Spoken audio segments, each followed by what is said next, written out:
Hey folks, so this is a recording that's meant to accompany the Drupal Automatic Updates session from DrupalCon Global 2020. Right about at this phase of that presentation, the recording is really in case you weren't able to catch it very well on the live stream for whatever reason. So my name's Mike Bainton, MBAYNTON on Drupal.org. I'm one of the many initiative contributors that's worked on automatic updates to some extent over the years. So I'm going to jump right into the, at least as live as a recording can be, demo of how the automatic updates module works on a Drupal site. So I'm sure you probably recognize the Umami demo profile site here, but this one has the unique feature that the automatic updates module has been installed. We can see that right here. And so that gives us this additional setting here under the system section of the configuration called automatic updates. And if we click in there, this page currently provides all of the configuration and operation for the automatic updates module. I'll talk a little bit more about these top two sections later on in the recording, but I actually want to go to this experimental one at the bottom that's collapsed by default and talk about it first, because this is where all of the real cool stuff happens. So for now, we're calling the process of actually updating your site, the process of actually updating Drupal core experimental. But we offer two different options to do that. One of them is manual, but it simply involves clicking this link. That's the only step involved. And any site administrator can now just from their web browser update Drupal.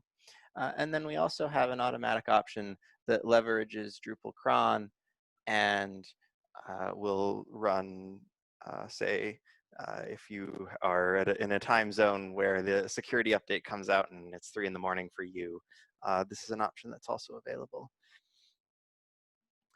Let's take a quick look before I run that at what's going on with this site. So we've always had an available updates report, and this site is on Drupal 9.0.1, and there's the patch release 9.0.2 that's available.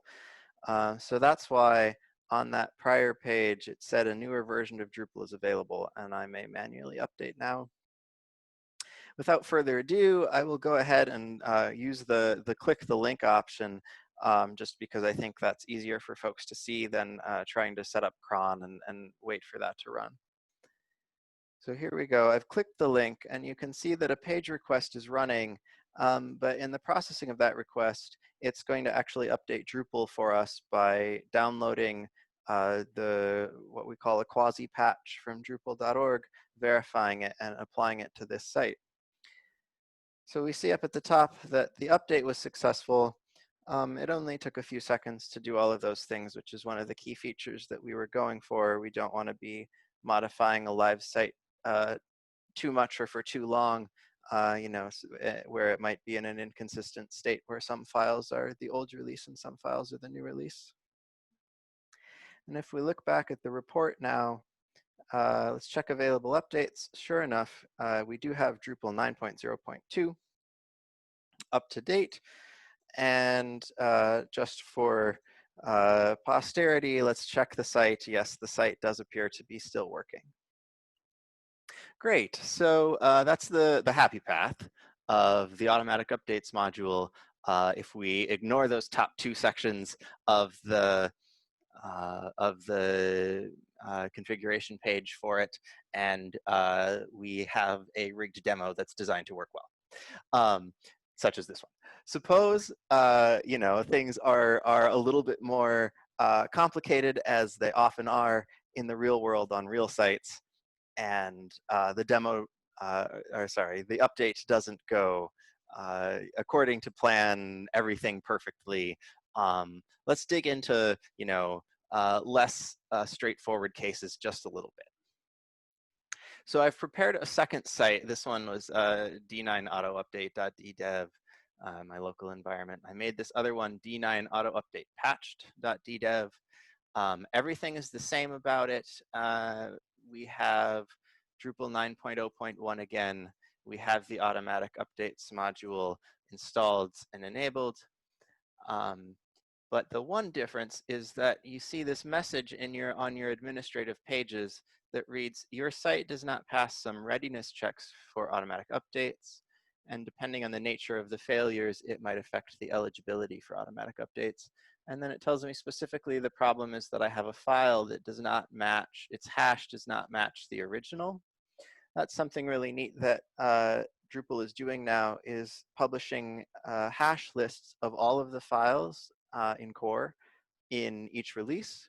And then it's also digitally signing that list of hashes. So it provides a very strong assurance of desired state of a site. And we're using that here to detect that somebody, such as myself, made a change to this core file, core-lib-drupal.php. Now, that doesn't necessarily mean that this site would not be able to be automatically updated.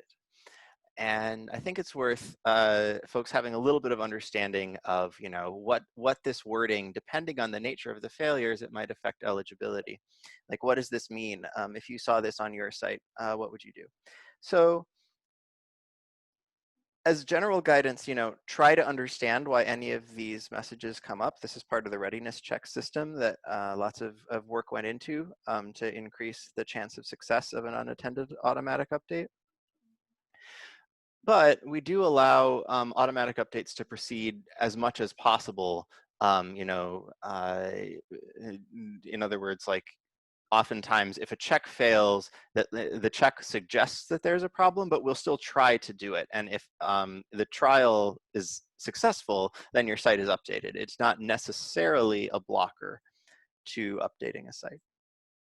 That varies depending on the type of the readiness checks, and you can learn more about those if you watch the recording of the full talk.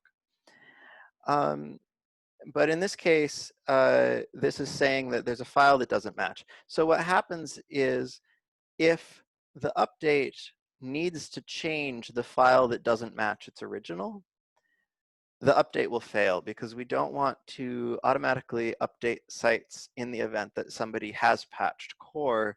That would almost surely break their site. And you know, that's never the desired outcome. However, if the site had patched a file that did not need to be automatically updated in this release, for now, we're letting those updates proceed. Certainly something that's sort of living on the edge, but if you patch core, you are living on the edge. And for now, we are operating under the hypothesis that usually that is a safe thing to do, and that keeping sites secure and reducing the long tail of unupdated sites as much as possible is the right course of action. So let's actually try on this patched site to do the automatic update again by clicking the manually update now link. We'll see what it does. There we go. So it downloaded the update to 9.0.2, but it noticed, if we review the logs, that the update to 9.0.2, and here's the logs there under the reports section, there's a new special automatic updates log separate from Watchdog. It noticed that in the update to 9.0.2, that file that I patched was included in the update, and so it wasn't able to proceed. Turns out core-lib-drupal.php includes a constant with the version number, so it's always guaranteed to change. But I digress. So that's essentially what I wanted to show for this demo. Yeah, thanks.